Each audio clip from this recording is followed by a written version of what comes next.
This is HUAWEI Nova Y91, and today I will show how you can download and install the Opera browser on it.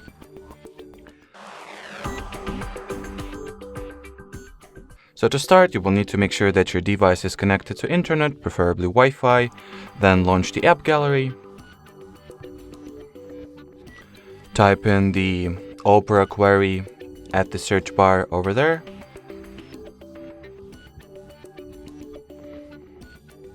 Then once the needed app is found, tap at the install button and let it be downloaded and installed respectively.